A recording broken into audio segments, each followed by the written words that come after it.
ये भी हो सकता है कि क्योंकि ये एक टॉक्स और दूसरे टॉक्स के बीच में बहुत ज्यादा समय ले रहा है। हम्म। और इनको एक्चुअली हाई पावर कमेटी का मीटिंग बुलाना चाहिए था जिसमें कुछ डिसीजन ले पाते।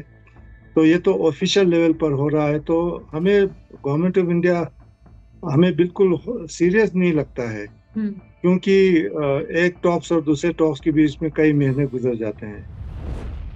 हाँ जी। लद्दाख को लेकर केंद्रीय गृह मंत्रालय ने एक मीटिंग बुलाई है जो 22 मई को होनी है। नुमाइंदे जो है ले एपिक्स बॉडी और कारगिल डेमोक्रेटिक अलायंस के दिल्ली पहुंचेंगे। यहाँ पे दिल्ली के अफसरों से वो बात करेंगे। हमारे साथ ले एपिक्स बॉडी के सीनियर लीडर हैं चेरिंग दोरजे लाक्रुक साहब, ये को कन्वीनर है ले एपिक्स बॉडी के। सर शुक्रिया इंडियन एक्सप्रेस से बात करने के लिए। सबसे पहले तो मैं आपसे यही जानना चाहूंगी कि इस बैठक के ऊपर आपको क्या उम्मीदें हैं। इससे बहुत ज्यादा उम्मीद तो हमें नहीं है, क्योंकि ये मीटिंग छोटे स्तर पर हो रहा है, हम्म। ब्यूरोक्रेट लेवल पर। और ये सब कमेटी का मीटिंग है, इसमें खाली ले से तीन, करगिल से तीन आते हैं। तो अगर ये हाई पावर कमेटी का मीटिंग होता तो उससे हम ज्यादा एक्सपेक्ट कुछ कर सकते थे, कुछ फैसला होगा। हम्म। लेकिन फिर भी बिल्कुल टॉक्स न होने से तो ये बेटर है, कुछ ना कुछ तो बात होगा। सर केंद्रीय गृह मंत्री अमित शाह लद्दाख आए थे, तब हमने तस्वीरें देखी थी जिसमें आप भी शामिल थे, जो जब उनसे मुलाकात की थी, तो उस मुलाकात के दौरान क्या लद्दाख के ऊपर चर्चा हुई थी। लद्दाख के ऊपर हमने तो कहा था कि वो जब ले आए हैं तो वो खुद एक मीटिंग ले हाई पावर कमेटी का, ताकि वो खुद मौके पर कुछ डिसीजन ले पाए। लेकिन उन्होंने वो मना कर दिया और उन्होंने कहा कि वो तो खाली होली रिलिक्स के एक्सपोजिशन के लिए ही आया है, तो दूसरा टॉक्स वगैरह उन्होंने मना कर दिया। सर जो ट्रस्ट डेफिसिट की बात हो रही है दिल्ली और लद्दाख के पीछे, इसके पीछे क्या वजह है। हाँ, ये भी हो सकता है कि क्योंकि ये एक टॉक्स और दूसरे टॉक्स के बीच में बहुत ज्यादा समय ले रहा है। हम्म। और इनको एक्चुअली हाई पावर कमेटी का मीटिंग बुलाना चाहिए था जिसमें कुछ डिसीजन ले पाते। तो ये तो ऑफिशियल लेवल पर हो रहा है, तो हमें गवर्नमेंट ऑफ इंडिया हमें बिल्कुल सीरियस नहीं लगता है।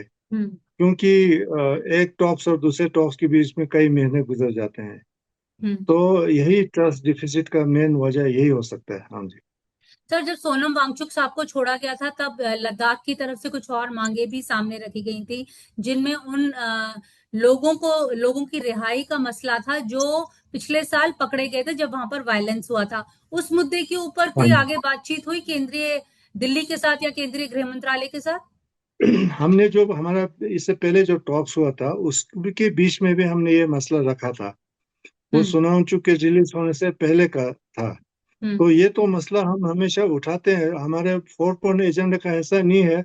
मगर क्योंकि एक एक मसला है, बहुत सारे लोगों को चोटें लगी हैं और बहुत सारों के ऊपर केसेस हैं। तो हमने कहा कि इनको जब तक माहौल ठीक करने के लिए, इनको जब केसेस को वापस नहीं लेंगे गवर्नमेंट, तो लद्दाख में ट्रस्ट डिफिसिट उसका भी बहुत ज्यादा होगा। और एक अगर ये केसेस वापस लेते हैं तो लद्दाख में एक बहुत अच्छा माहौल रहेगा। हम्म। तो वो तो हम शुरू से कहते आ रहे हैं। जो अभी मीटिंग होगी किन चार मुद्दों के ऊपर होगी, जैसे आपने कहा 4 पॉइंट एजेंडा है, तो क्या एजेंडा है वो अगर आप हमारे व्यूअर्स को बता पाए। एजेंडा दो हमारे मेन दो एजेंडा हैं, स्टेटहुड और सिक्स शेड्यूल का मसला। तो इनके ऊपर गवर्नमेंट ने कहा था कि हम अपना ड्राफ्ट प्रपोजल दे दें। तो वो भी गवर्नमेंट को सबमिट करके अब बहुत समय निकल गया। और गवर्नमेंट ने इसको अच्छी तरह से स्टडी किया भी है, समय बहुत ज्यादा मिला है। लेकिन गवर्नमेंट की तरफ से हम हमें कोई रिएक्शन नहीं है इसके ऊपर। हम्म। और गवर्नमेंट अगर इसको कंसिडर नहीं कर रहे हैं तो फिर गवर्नमेंट हमें क्या प्रपोज कर रहे हैं, हम्म। वो अगर हम हमारे सामने रखते तो हम आपस में उसके बारे में भी सोचते कि क्या वो एक्सेप्ट हमें करना चाहिए कि नहीं करना चाहिए, हम खुद आपस में चर्चा करते। तो ये तो हुआ नहीं। हाँ जी। हम्म। हम्म। तो एक और जो खबर आ रही थी ले एपिक्स बॉडी को लेकर, थुप्स्तान साहब का रेजिग्नेशन को लेकर भी काफी पॉलिटिक्स चल रही है ले एपिक्स बॉडी में, उसके पीछे की वजह क्या रही। वो थुप्तान साहब कुछ पिछले साल की बात है, कुछ अनबन हुआ था हमारे आपस में। हम्म। तो उसके बाद उन्होंने रिजाइन किया था। क्या तो अनबन था। उसको हमने, हाँ जी, क्या हुआ था? वो ये हुआ था कि क्योंकि हमारे एपेक्स बॉडी में कांग्रेस भी था, अभी भी है, तो जो जोरा रिक्जिन साहब है उन्होंने कुछ कप्तान साहब के ऊपर कुछ टिप्पणी किया था, हम्म। कुछ रिमार्क्स पास किए थे, तो वो उनको बुरा लगा, तो उस पर उन्होंने रिजाइन किया था। तो हम्म। उसको हमने अबायंस में रखा था, हम्म। हमने एक्सेप्ट नहीं किया था। हमने कहा था कि उसके बाद वो आए भी कई बार हम्म। मीटिंग्स में। हम्म। तो फिर पिछले बार फिर कुछ मसले के ऊपर उनके साथ थोड़ा प्रॉब्लम हुआ, तो सब ने एपेक्स बॉडी में कहा कि फिर इस तरह से अगर हमारे अंदर दो दो राय अगर ऐसा हो तो फिर काम करना मुश्किल है। तो उनका रिजिग्नेशन जो था वो उसको एक्सेप्ट कर लिया, लेकिन उन्होंने तो प्राइमरी मेंबरशिप से भी रिजाइन दिया था, उसको हमने एक्सेप्ट नहीं किया था। हम्म। हमने कहा था कि वो कंटिन्यू करें, लेकिन चेयरमैन से जो उन्होंने रिजाइन किया था उसको हमने एक्सेप्ट कर लिया। तुफसान साहब बीजेपी के सहयोगी रहे हैं, तो ऑब्वियसली उनकी नजदीकियां रही हैं भारतीय जनता पार्टी से। तो उन्होंने कुछ मुद्दे जो है वो केंद्र के हित में जो है वो उठाए थे, जिसे लेकर ले एपिक्स बॉडी में जो है वो मनमुटाव हो गया था। आप अगर उसके बारे में भी बता पाए। हाँ, वो थोड़ा उनसे उनका जो गवर्नमेंट का रवैया है या उनका पॉइंट ऑफ व्यू है उससे थोड़ा मिलता जुलता कुछ उनका कि, भी ख्याल था। किस मुद्दे के तो ऊपर? इस कैन कैन यू इलैबोरेट, क्या मुद्दा था? यही जो यही जो हमारा मेन मुद्दा तो ये लेजिस्लेचर के ऊपर है। हम्म। हम्म। लेजिस्लेचर किस टाइप का लेजिस्लेचर होगा वो बहुत क्रुशियल है हमारे लिए। हम्म। तो इसलिए क्योंकि 371 की बात कर रहा है हम्म। गवर्नमेंट, 371 जहाँ जहाँ है वहाँ तो हर एक स्टेट में है, किसी यूटी में तो है नहीं। हम्म। तो उसके लिए लेजिस्लेचर की बहुत जरूरत है। हम्म। अगर लेजिस्लेचर के बगैर 371 अगर गवर्नमेंट देना चाहता है तो वो एक बेईमानी सा हो जाता है। हम्म। तो उसी के ऊपर हमारा उनके साथ थोड़ा अनबन हुआ था। हाँ जी। आप लोगों का क्या कहना है और उनकी क्या राय थी? उनका शायद ये राय होगा कि गवर्नमेंट जो प्रपोज कर रहा है वो शायद गवर्नमेंट कुछ हमारे ऑफिशियली तो आज तक हमारे सामने नहीं रखा, मगर हम्म। अनऑफिशियली हमने लोगों से सुना है कि वो जो अभी एग्जिस्टिंग काउंसिल है हम्म। उसको कुछ पावर दे के फिर काम चलाने की बात कर रहे हैं।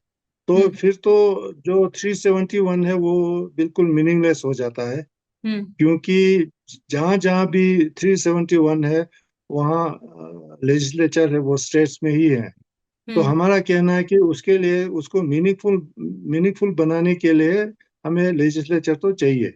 जो अभी 4 डिस्ट्रिक्ट्स को नोटिफाई किया है, लद्दाख और जंस्कार के, वो कितना बड़ा फायदेमंद रहेगा लद्दाख के लोगों के लिए? आप इसे एक पॉजिटिव स्टेप मानते हैं?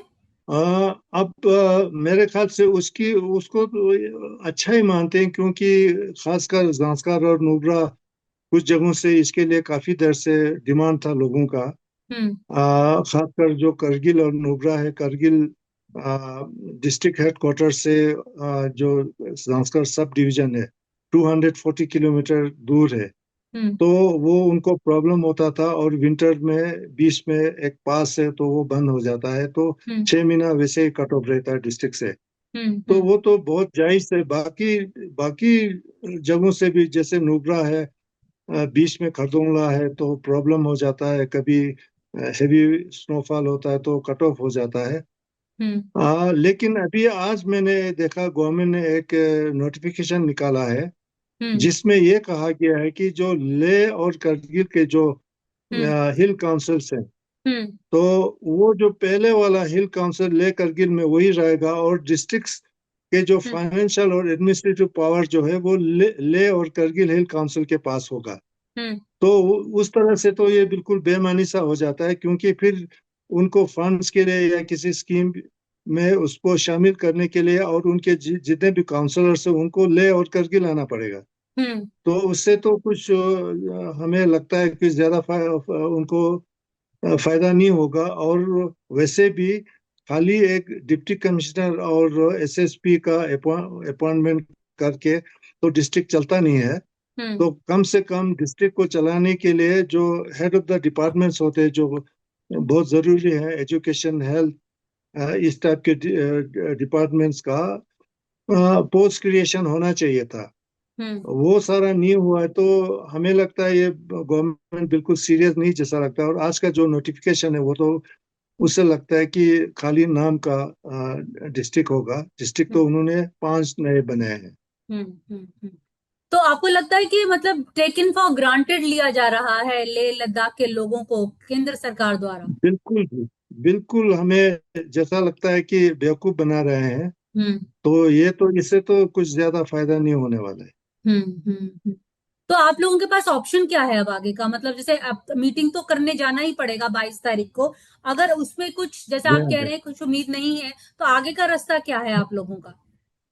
ये हम एपेक्स और केडीए का तो हमारा जो मेन 4 मुद्दे हैं उन्हीं के ऊपर, क्योंकि ये डिस्ट्रिक्ट का मसला था, वो तो रीजनल एस्पिरेशंस थे लोगों के। हम्म वो हम्म हमारे डिमांड का हिस्सा नहीं है। हम्म तो इसलिए हम उसके ऊपर ज्यादा बहस भी नहीं करते हैं। हम्म वो तो लोगों को देखना चाहिए कि उससे उनको कितना फायदा है। हम्म हमारा मेन फोकस जो है वो स्टेटहुड और 6 शेड्यूल के ऊपर है। हम्म तो उसी के ऊपर बात होना चाहिए और उससे बहुत सारे मसले हल हो सकते हैं। हम्म अगर लद्दाख को स्टेटहुड मिलता है तो डिस्ट्रिक्ट को कैसे स्ट्रेंथन करना है, क्या पावर देना है, वो तो हमारे हाथ में खुद आ जाएगा। हम्म। तो बहुत सारे मसले उस तरह से हल हो जाते हैं।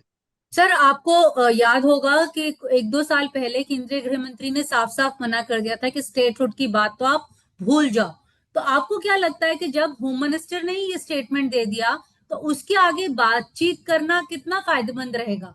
नहीं, गवर्नमेंट फिर हमें बताए ना, वो अगर स्टेटहुड नहीं दे रहा है तो फिर क्या देने जा रहा है। हम्म हमारा वही कहना है कि अब जो बाल जो है गवर्नमेंट के कोर्ट में है हम्म कि हमने तो ड्राफ्ट प्रपोजल दे दिया, आपने स्टेटहुड और 6 शेड्यूल नहीं देना है, तो फिर देने क्या जा रहे हैं आप लोग।